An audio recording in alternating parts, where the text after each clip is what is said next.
Welcome to the Backpacking Blisters podcast, a family-friendly show that is tips and tales with a sense of humor. This episode is brought to you by Enlightened Equipment. If you're looking to lighten your load, check out the best quilt makers in the world at enlightenedequipment.com. With me today is Ben McAuliffe, a man that's not afraid of anything. How's it going today? Wow, a compliment this time. I love it. Well, it's going good. I assume so, man. You're like, running towards fires. You live with semi-wild animals. I don't know. You kill spiders for your family. Isn't that true? Yeah, all the above. It's good. Okay. How are you doing? I'm doing good. I'm excited because one of my favorite things about going backpacking or hiking or just even trail running is the encounters that we have while we're out there. Ooh. So do you look forward to it and think about trail encounters? I think I only do when I'm backpacking with you, because you're always like, oh, let's do something funny. Let's do this. Hey, let's do a funny encounter for this guy. Let's be a fake ranger. So only with you.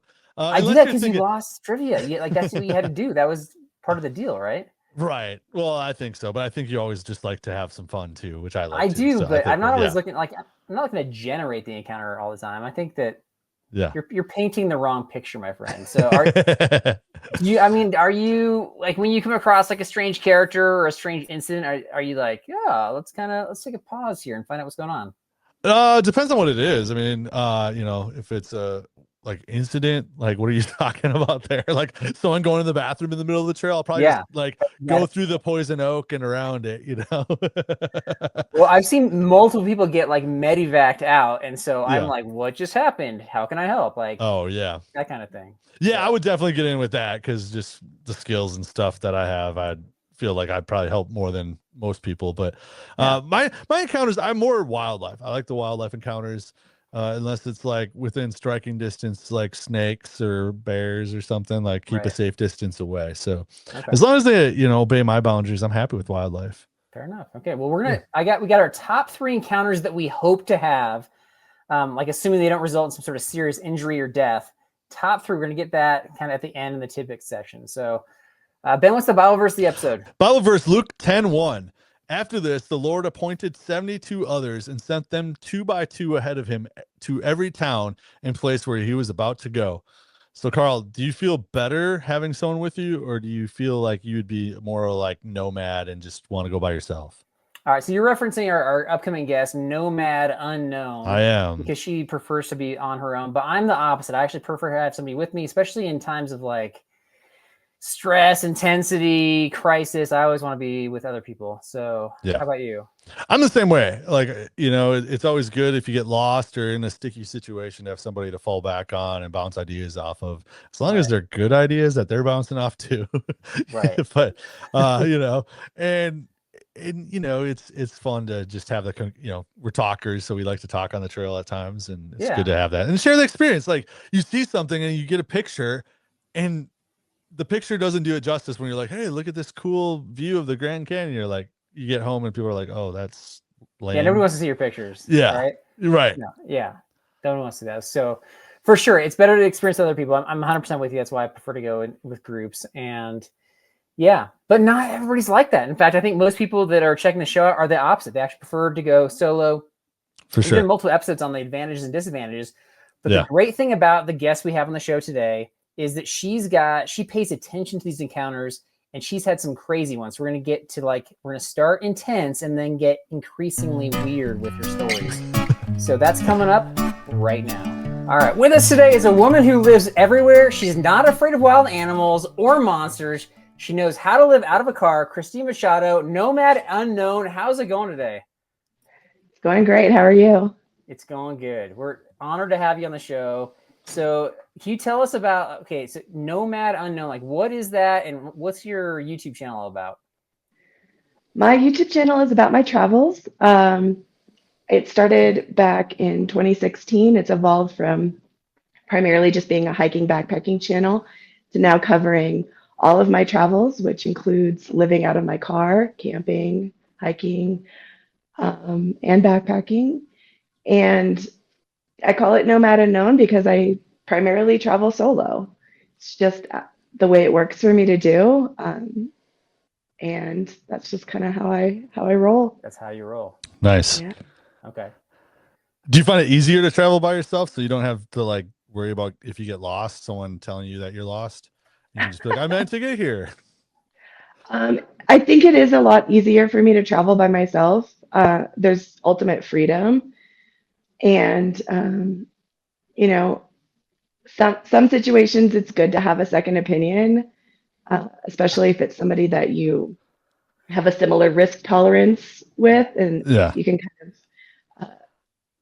talk about it and bounce ideas off of each other. But by and large, I can just kind of like do what I want when I want. And there's no conflict in that sort of way, but it does add stress. Yeah. Well, there's For sure. internal conflict, right? You're like, should I do this? Should I do that? Yeah, Like, I like how you said that's second true. opinion versus like Ben's more of like a second guesser. He's just like, your decision sounds actually really wise, but just for the sake of argument, are you sure you really want to do that? I was thinking more for like convenience stores. Like when I go in, there's no one judging me when I grab the like little Debbie snowballs. What? I can just grab as many as I can. Yes, they are. The cashier's judging. They're like, is this for you or for your entire family? There's always judging eyes out there for sure. Yeah.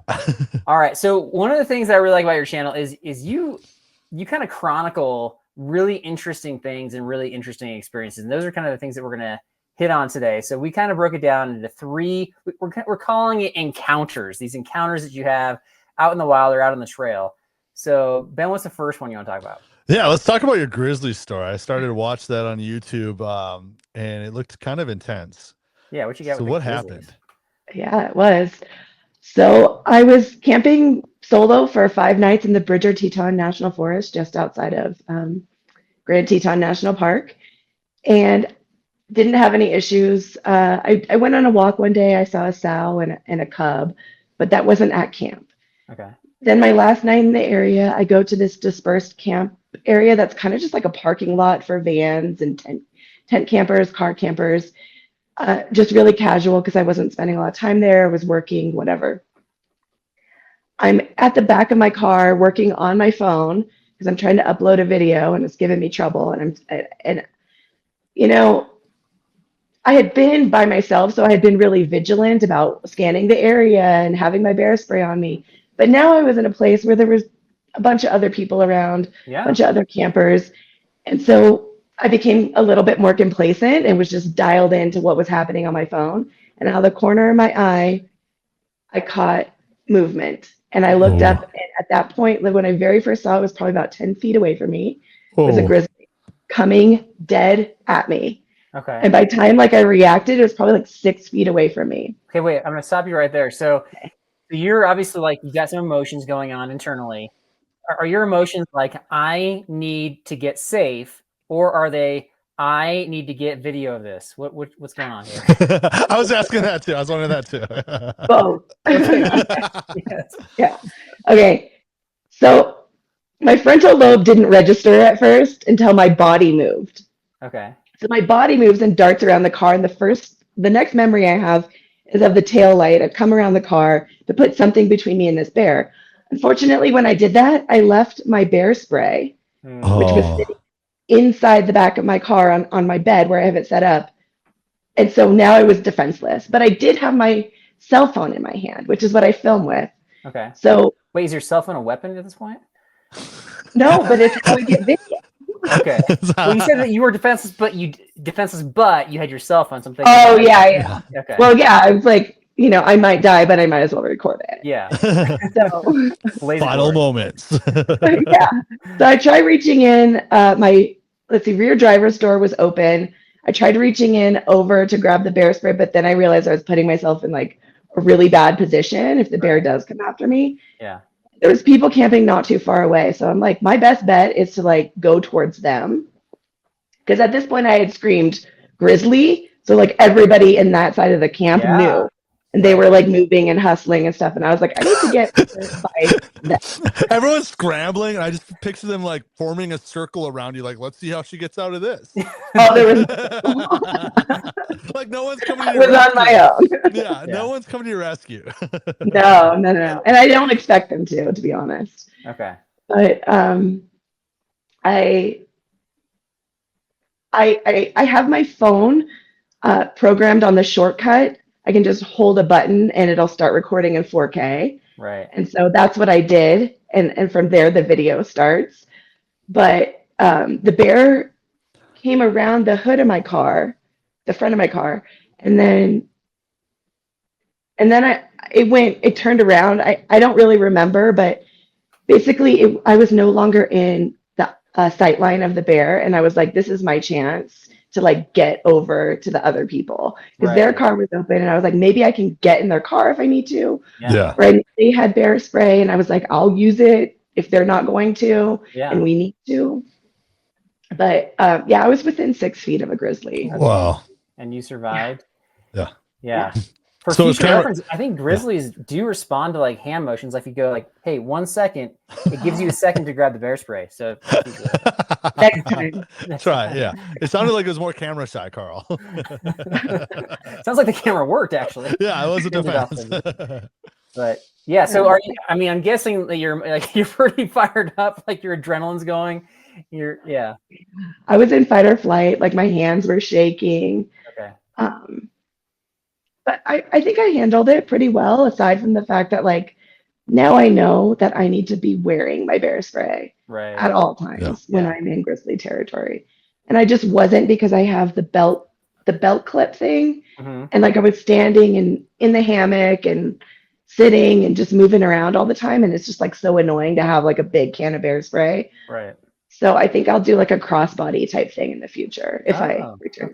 Quick, just a quick draw. Or double, just double. Okay. Ben, what's the theme of that story? Would you say, or the moral of the story? So the moral of the story, or the theme, or the anything? Probably pay attention to your surroundings, right? Once you think that, like, pay attention to your surroundings. That's a good one. Yeah, I was thinking like when you're in the wild, you're never safe. That could be. She's around people, and typically when you're around people, they're less likely, unless they're very comfortable with people. Typically, they put those bears down, but you're less likely to have that encounter, and she still had the encounter. So yeah, I wouldn't think if there's people around, I wouldn't think there's a grizzly just wandering through camp. I do think that this particular bear is habituated to that campsite and looking for food because the way it moves around my car and like looks in. I think it was looking for an opportunity for a meal and not necessarily me. Right. But somebody, people maybe have left food out before and now, which is very dangerous. It's much more dangerous than a completely wild grizzly. Oh, for sure. And they usually put those bears down after a couple incidents or maybe even one incident. So, well, happy that, we're kind of joking about it. We're happy that you survived. And thank you. I think that, you probably learned something about yourself too. Like, some people freeze up or they start freaking out, they panic or they don't know what to do. And but you actually were like a woman of action and you regardless of whatever you chose to do, like you did something, you weren't just frozen there, petrified. So well done. Yeah. Thank you for saying that. But as intimidating as it was, I think it actually made me less afraid of grizzlies. Okay. She can challenge them now. Yeah.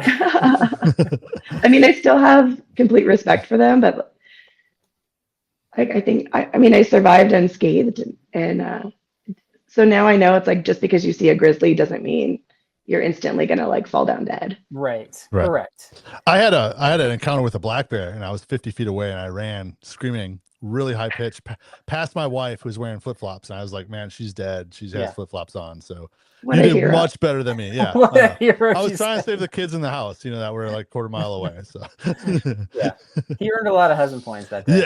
Yeah. This is why I think traveling by yourself, no one notices. Yeah. If you act like a chicken sometimes. Right. I actually kind of understand that theory though, because like if I plan a challenging route, like a cross country route or something like that, I prefer to do it by myself because in case I like get to a spot where I didn't envision the terrain correctly based on the map and I have to turn around, I'm like, nobody will know. Correct. Unless you tell that, I don't know. We our show is based on all the mess ups that we do. That's why Ben fits right in with his running away from the bear story. And that makes people feel more like they can, go outside as well and they don't have to be perfect. So yeah, no, I totally agree with that also. And if it had ever happened to me, then I'd probably share it. But it hasn't. So that's it for sure. Yeah. Okay, so that's story number one. And the way we're going is we're gonna go increasingly stranger stories here. So The grizzly story is a good story. I don't know if it's strange because that could happen to people. So next level, you actually have a Bigfoot encounter story. Yeah. Yes. Okay. Can you tell us that story? I was really hesitant to share it because honestly, I'm not a Bigfoot believer. Okay. But I did see a Bigfoot. Wait. So do you believe now, or? Yeah, I guess I do. Okay. All right. I mean, I know what I believe what I saw. Okay. So I was living in Mount Rainier National Park last summer, and it was the evening. I had gotten off work. I drove around to another part of the park, which is now closed. Okay. Because of Bigfoot, probably. Probably. No, literally, that's kind of my theory. Supposedly, a bridge is unstructurally sound. The bridge is fully rusted out does not mean that we can't drive over it. Right. Anyway, it was literally a dark and stormy night. Okay.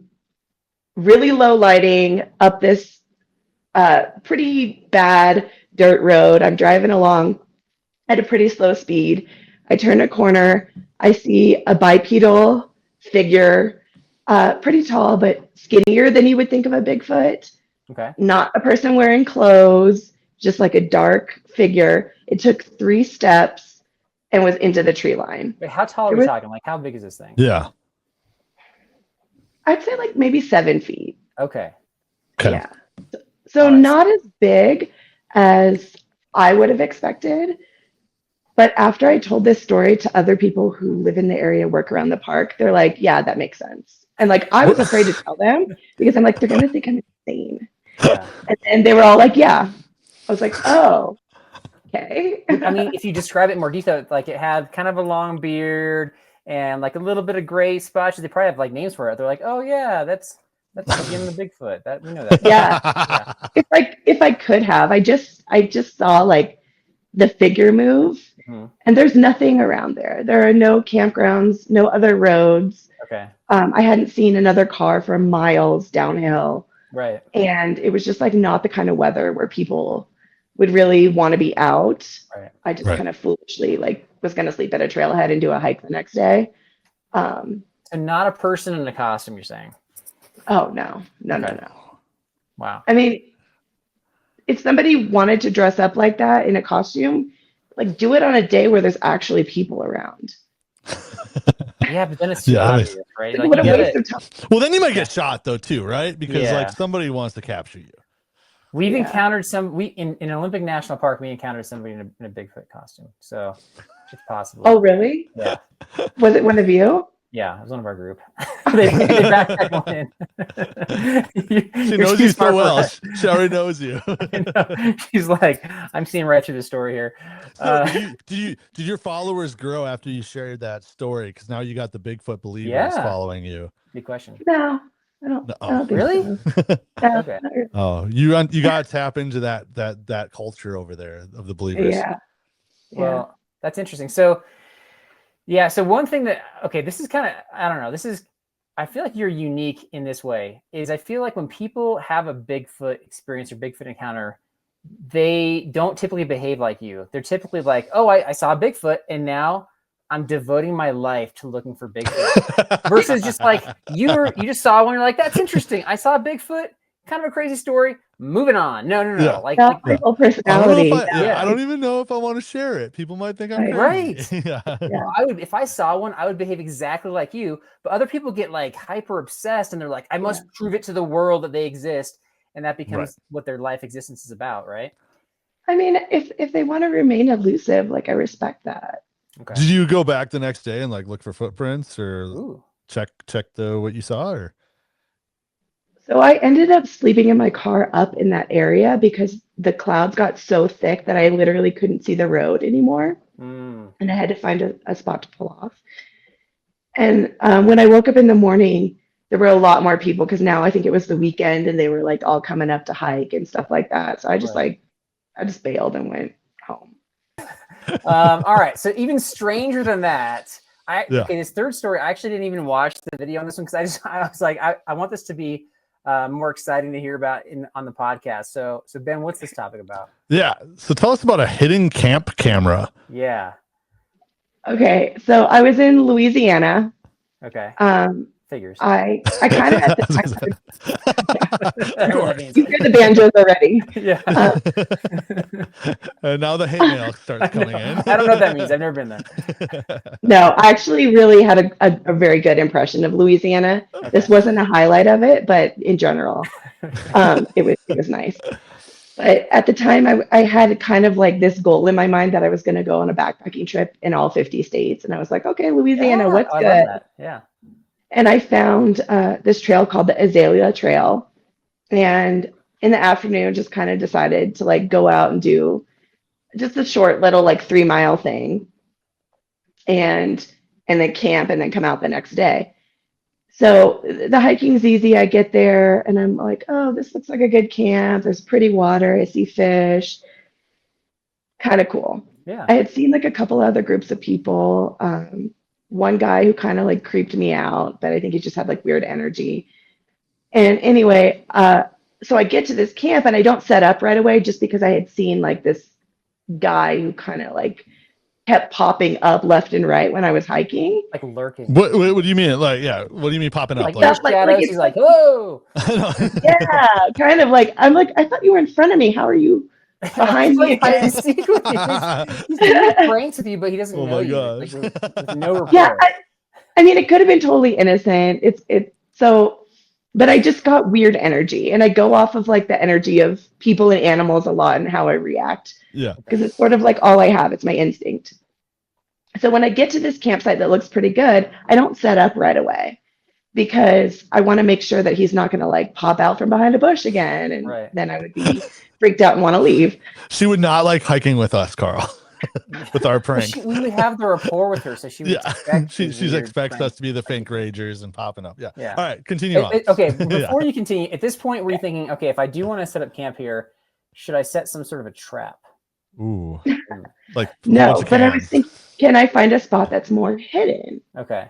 So at that point, I was looking sort of across the creek or river, whatever it is, and it was winding, so I could stay on the same side of it, but still like be across. So I was like, I'm gonna go check out that area over there because it's not right off trail, and I can kind of hide my tent back in there and have more privacy at camp. Right. So I go to check that out, and that's when I look over and see on a tree a camera, like outdoor hunting cameras or like whatever. A trail cam. Trail cam. Thank you. Okay. And it's aimed directly at the obviously frequently used campsite that I was initially at. Like I lined my phone up to it. It's like dead at that. Okay. And I'm like, oh no, I'm out of here. Yeah. Like that's an invasion of privacy. People are, doing all sorts of private things at camp. Right. And whether it's me or somebody else, like we don't need to have that. Like if you're trying to just watch animals, you have to like respect the fact that that's a campsite and be like, well, I guess I can't watch animals right here. No, they're trying to watch the campsite, obviously, right? Like it's not. I truly think so. Yeah. So what? Was the campsite like a privately owned spot, or was it just like dispersed camping? No, it's National Forest. National Forest. Okay. That's so weird. Yeah. So did you set up your own camera facing the camera at the camera to capture it? Who was going to go, like, check it? I wish I would have thought of that. Okay. Well, but I did. Yeah, next time. So did you see the guy that kept popping up? Like, so you're thinking that guy is his camera, right? No, that's kind of the theory in the comments. Okay. I don't necessarily think so, but there's just too many weird things going on. I was like, I'm out of here. So I left. It would be only hard 3 miles hike. It'd be hard not to take the camera and check the videos on it. So that's what everybody's told me. And I'm not familiar with those kind of cameras. It didn't even occur to me. Right. Yeah. So because you have, I imagine you have the cameras where like it records it locally, so you have it on site, and then you have the cameras where maybe you can kind of like feed in through data and Yeah. Or, Maybe, I don't know, yeah. where you can access on your phone, you can see, remotely what's happening, right? Right. Yeah. I don't know if that's that type of camera. I'm just thinking there's other options. And so who knows if you're messing with the camera, maybe that person's like, oh, she found us. And then Yeah. But actually, now that I think about it, how hidden was this camera? Was it camouflage or was it pretty obvious? It was camouflaged. Okay. And the way I had to go to get over to that side was like blocked with a bunch of like down trees. It almost looked like somebody had intentionally tried to block the path. Yeah. Were you ever just like sitting there before you discover the camera and you're like, I feel like I'm being watched? Well, I was being cautious because I thought maybe like that guy. Yeah. So I was just like kind of hanging out, like looking around. Okay. So maybe that guy was like your guardian angel. Because if it wasn't for him popping up, you wouldn't have found the camera. Right. Maybe. Yeah. And I've also had another thought because later on when I was leaving, there was a group of like 4 or 5 guys all wearing red shirts. And I had seen them earlier. They were cool. They were doing like the whole through hike. Yeah. And as I'm hiking out, I see them stopped on the side of the trail. And one of the guys is like blown out his knee or something. And none of them had a first aid kit, but I did. And I had like a bandage where he could wrap it. Yeah. So I was able to give that to him so he could wrap it and they could finish their trip. I was like, maybe I was the guardian angel. There you go. Okay. Yeah. So things worked out there. Yeah. Yeah.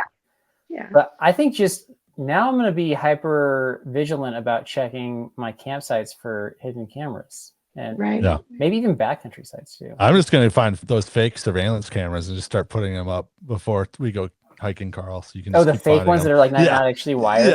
Yeah. Love you for that. They're like, thanks, Ben. Thank you. Just to freak you Okay. out. Well, I appreciate your storytelling abilities and the fact that you have the same type of appreciation for the crazy, weird encounters that we do when we are out on the trail. So I imagine that just like, having these types of encounters and just, it's just challenging just living out there on the road. So for people who like showers, conversation, and like a sense of home, can a nomadic lifestyle like yours like fit the bill? What do you think? I think it's not for everyone. Okay.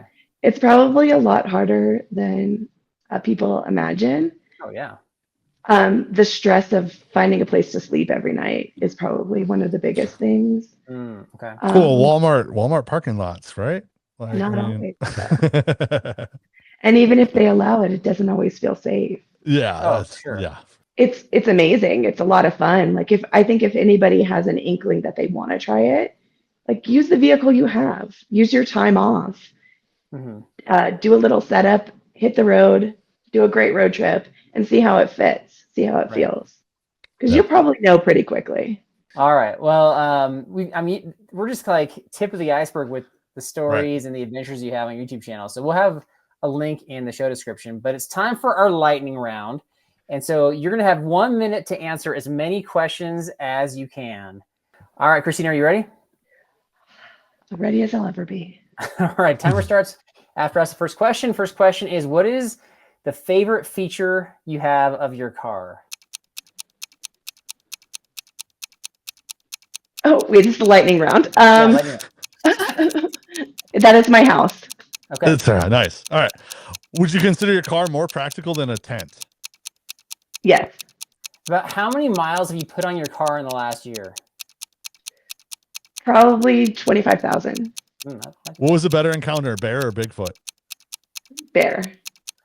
What's a YouTube channel that you're subscribed to? Homemade Wanderlust. Oh, yeah. Are you like Carl and get manicures on the trail? No. What's the grossest thing you found in your shoe? Oh, mud? Any alien encounters? Not yet.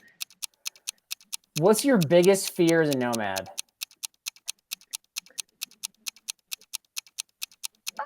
Car breakdown. And time. Time. All right. How many questions you got there, Ben? I got 4. 4. So you got 9. Congrats. 9 is good. 9's better than average. Well done. Okay. Well done. Yeah. Anything Anything you want to react to there, Ben?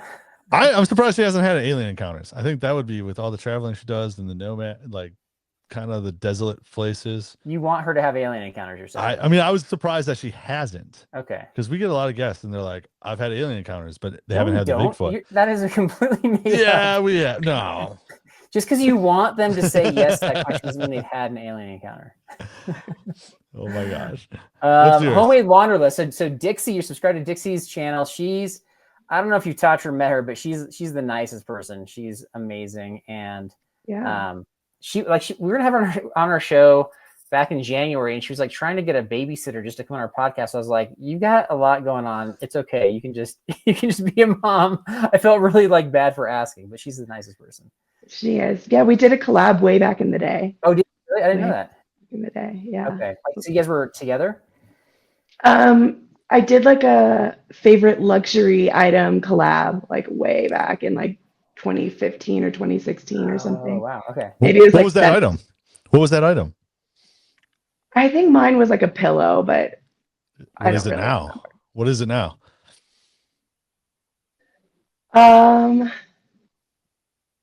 Probably still my pillow, which is not. I don't know. I'm so old now that it's not even luxury. Necessity. Yeah. So, what can we look forward to coming up on your channel? Nomad Unknown. Like I said, it'll be linked in the show description. But what do you have coming out, or what's going on with that? Anything else you want to share about it? Yeah. So I've slowed down my travel style quite a lot, and really my personal focus right now is training up for 2026 Pacific Crest Trail. Yes. Yeah. So let me know when you hit Syad.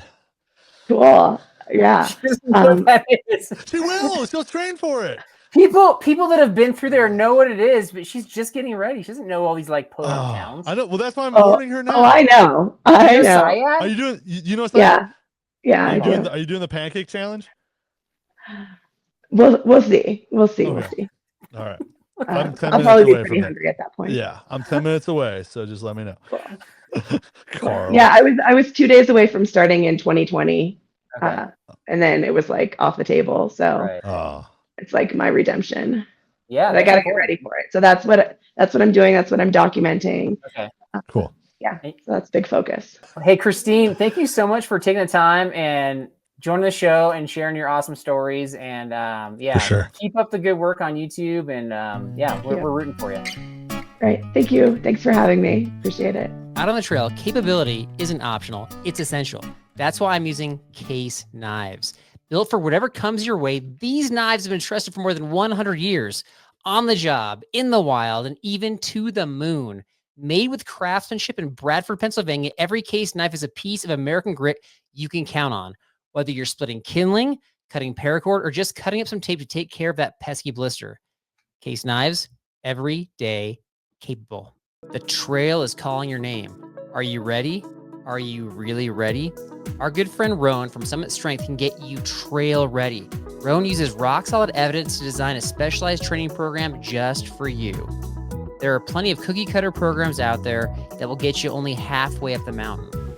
Make it to your adventure summit with Summit Strength. The link to your success is always in our episode description, but you can check out all the information you need at summitstrength.com.au/online. It's time to be strong and pain-free for your next adventure. All right, Ben. So what did you think about Christine, the Nomad Unknown, and her stories? Oh, she was good. She had some good stories. I like that she was nervous about the Bigfoot story getting out because, like, I think she pictured herself like going to the grocery store and there's her picture on the tabloids, Right. and like she's seeing Bigfoot, and then she realized like, oh, it's not that big of a deal. Everybody sees Bigfoot up in this area, Right. So, I know. Well, I mean, Derek and I were joking about how that, like, the law enforcement in Washington had like Bigfoot meetings about just encounters people were having, and yeah, but in the end, like, it hasn't been captured, and so I don't know what you're gonna do about still it. there, yeah. So that was good, and then just her willingness to just share about like her life by herself on the road. Like, I think that's cool. You know, I wanted to ask, but maybe we'll have her on a different episode, is like the safety side of it. You know, when you're going solo to all these places, like, how do you feel safe? You know, we get a lot of solo backpackers, as you mentioned in the beginning of the podcast, And so I always get curious, like, how do you feel safe just by yourself? She mentioned that she had bear spray, and bear spray can use it obviously against humans as well. Though I would caution against using it while you're still in your car, because then you might might not go so well for you. Right. And is it always on her hip? Like we forgot to ask her that. Is like, when she's in Louisiana, was it on her hip for that guy kept popping up? So right. Yeah. I think we covered like creepy guy, creepy camera. I don't think we needed to keep on going down that road. So but you're right. We could have asked about safety. And at some point though, I mean, you're going outside, you're going into the wilderness. There's an element of risk. It's always calculated risk. So no matter how safe you are, stuff can happen, unexpected things, right? So totally. What did you think? Yeah, no, I agree. Her grizzly stories, like the way that she handled herself, super impressive. I think a lot of people freak out. I've just learned that in moments of crisis, people react. You can't predict how you're going to react, but people react very differently, and not everybody keeps their wits about them, obviously. And I'm always impressed by people who are like, okay, like let's think this through for a millisecond and kind of react appropriately. So well done there. Yeah. The trail cam thing. Yeah, I think I might have like dug in a little more on that one, right? I might have tried to open that thing up. What about you? I think I would have just taken it. Like if it's in a national forest, unless it's hunting. So we back up to the national forest and we get a lot of hunters in the area. So I can see like there's a lot of trail cams around us because hunting season. So, but the weird thing pointing at the campsite, like that's where I'd be like, let's open this up and maybe I'd take the SD card. I don't know. I mean, technically you just take the whole thing because it's technically litter, right? Because it's just not supposed to be there and it's left there, right? Yeah, I guess you could say that, right? I don't know if that's true or not. And then you can just use it for yourself. You can basically legally steal it, essentially, right? Yeah, and then just put it at different campsites, when you're camping to see if people come in. Right. Or you could dust it for prints and figure out who put it there. Right. Yeah. Well, DNA you just go to slide number 1 on those, and then the first person that shows up, that's their if it's like a selfie. Yeah. Well, there's always a selfie because everyone's always like trying to figure out how to use it, and then it's like click, like hi, and then put that through facial recognition AI software. Get an address, go visit them, and then interrogate them. Bring some sort of like fake badge and be like, "Do you know what you did?" Horrible advice if you're really looking for some good advice. Yeah, I don't think that's illegal. So, all right, but now people know what to do. If you find a hidden camera where it's not supposed to be, and it's aimed at a campsite. You got some tips there. So you can thank Ben for that. Have you found anything like weird at campsites? Like not what's like the weirdest that, thing you I don't found? think. What would be the weirdest thing you found? At an established campground? Yeah. I mean, I always think so. For me, we've talked about this, and this is years ago. They had this kind of rando article at the end of Backpacker magazine, like 30 years ago, where it was like weird things found in the middle of nowhere, and it seemed like it was like things that were dropped out of planes. Like there'd be sort of oil drum with no road for 100-mile radius, that kind of thing. Yeah. The only thing that I found that's like somewhat like that is I found in Yosemite like this. It looked like a boulder at first. It was just really big, but it was like a saran wrapped pile of towels, like white towels, just saran wrapped. Were they used or were they clean? Like, did you open up and smell them? I didn't unwrap them. I didn't need a towel at that point. But I'm guessing it could have just been like packed out, like mule packed out from one of those backcountry high Sierra camps that maybe just fell off the mule. Okay. That's the only thing I can think of. I don't know. What have you found? For me, it's just litter. Like I guess a Frisbee. That's I found amazing. that one. That's an amazing story right there. I know. Litter. Typical. Yeah. No, I mean, I don't remember ever looking back, ever seeing anything that was like, whoa, guys, check this out. Yeah. So, yeah. Okay. Well, if you go backpacking with me more often, then you'll just pay more attention because there's definitely weird stuff out there. Yeah. I'll be pointing things out. Yeah. I'll start doing a larger sweep of the area. Correct. All right. Well, hey, so thanks again to Christine and to her channel, Nomad Unknown, for providing us with some entertaining stories. I actually really talked to her. I hope she's want to come on the show again. We'll find out. And okay, so we talked about this idea of trail encounters. So the only tidbits I got for this episode, like I want to know top 3 encounters you want to have on the trail. This is a pretty flexible category here. So So give me the rundown. Give me one of yours. What you got?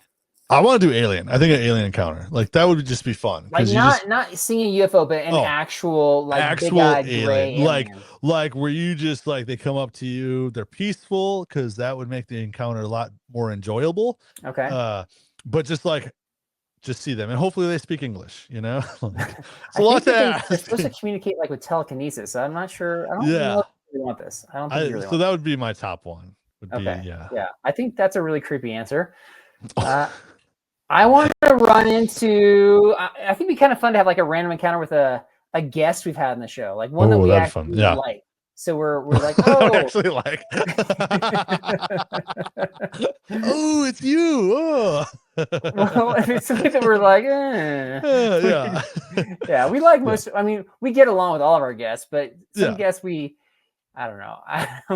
Yeah, like for me, it would be Durston. You know, he called me out on the air. So Durston would be great.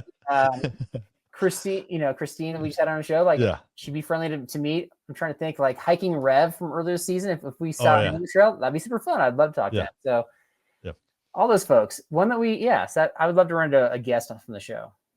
That would be fun. Yeah, I don't know if I'd recognize them because they're like, it's not the podcast setting, so it'd be awkward. Out of context. Yeah. I would recognize. I think if we stopped and chatted for a moment, I think I'd recognize most. Yeah. Okay. All right. What else do you want to encounter? Ooh, depending on where I'm at, like a good wild animal that's kind of endangered, like a cool experience, like a mammoth. Yeah, wouldn't that? I mean, well, not mammoth, but like we were on a canoe trip and we had a bald eagle come and like just steal a fish right out in front of us on the water, and so a encounter like that. That's always what I'm looking for. Okay, it's a good wildlife encounter. That pretty general. Yeah. I think I'm winning this category, and it's not even a competition. I want to have. Okay. I want to encounter a mountain lion, and this is like, again, assuming you're not going to get injured or killed.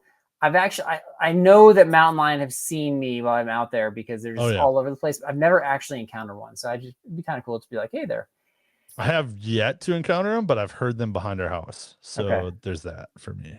And they're scary. They sound. What do they sound like behind your house? They're like screeching, like deep screeches. Oh, yeah. Like go ahead. Go for it. It's like a. I can't. It's like so higher pitch though. So yeah, I go out there and like try to kind of scare it away from all our animals, but okay. I don't know. So I probably couldn't do mountain lion, but yeah. All right, last one. I think encountering a celebrity. Okay.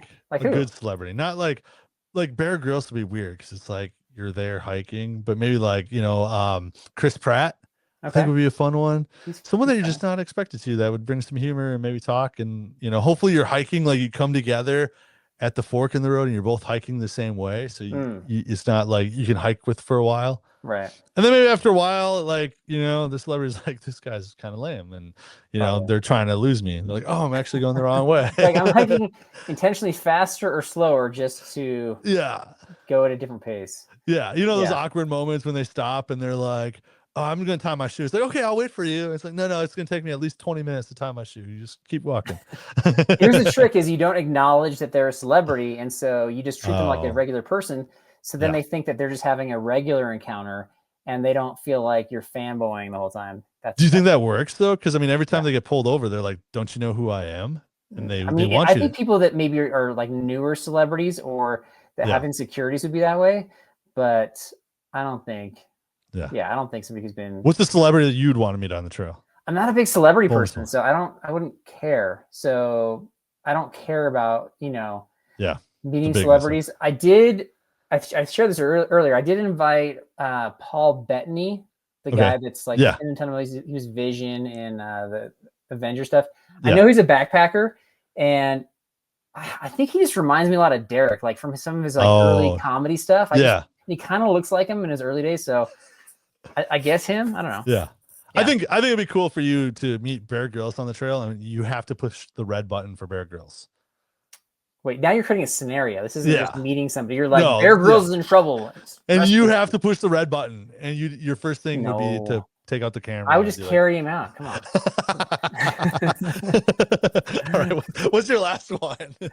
All right. I want to have. Okay. We keep on joking about Bigfoot, but I wouldn't mind seeing Bigfoot out there once or twice. Just be like, hey, once or twice, not just once. Let's do it twice. If I steal the trap camera from Louisiana and I bring some apple bait and we roll in the mist in Washington, we can kind of just create the scene and get the cameras rolling. So yeah. Let's see what happens.